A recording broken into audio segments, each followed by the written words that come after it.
ভারতের কেন্দ্রীয় শুল্ক বোর্ড সিবিআইসি বাংলাদেশের রপ্তানি পণ্যের জন্য ভারতীয় স্থলবন্দর ব্যবহার করে তৃতীয় দেশে পাঠানোর ট্রানজিট সুবিধা বাতিল করেছে। এর ফলে আঞ্চলিক বাণিজ্যের নয়া শঙ্কা দেখা দিয়েছে। এই সিদ্ধান্তের ফলে ট্রান্সশিপমেন্টের মাধ্যমে স্থলপথে বাংলাদেশের পণ্য নেপাল ও ভুটানে যাওয়ার সুযোগ আপাতত থাকছে না।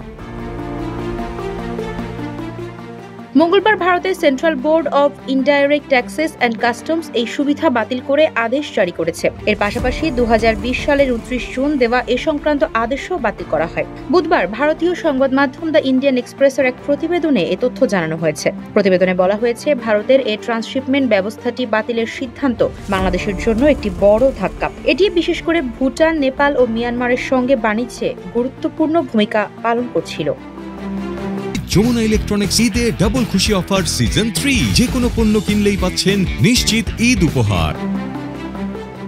ভারতের central board of indirect taxes and কাস্টমসের ওই আদেশে বলা হয়েছে, ২০২০ সালের ওই আদেশ অনুসারে ভারতের central board of indirect taxes and customs Bangladesh থেকে তৃতীয় কোনো দেশে পণ্য রপ্তানিতে ট্রান্সশিপমেন্টের মাধ্যমে ভারতের একটি শুল্ক স্টেশন ব্যবহার করে অন্য কোনো বন্দর বা বিমানবন্দর ব্যবহার করার সুযোগ দিয়েছে।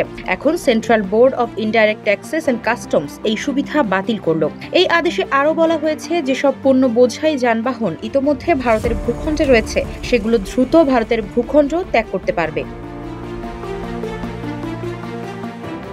বর্তমানে স্থলপথে বাংলাদেশ থেকে ভারতের ভূখণ্ড ব্যবহার করে নেপাল ও ভুটানে পণ্য যায়। এখানে ট্রান্সশিপমেন্ট হলো বাংলাদেশের পণ্য নেপাল ও ভুটানে রপ্তানির সময় ভারতের ভূখণ্ড পাড়ি দিতে হয়। বাংলাদেশ সীমান্ত থেকে ভারতের ভূখণ্ড দিয়ে নেপাল ও ভুটান সীমান্ত পর্যন্ত পণ্যের যানবাহন পরিবর্তন করা হয়।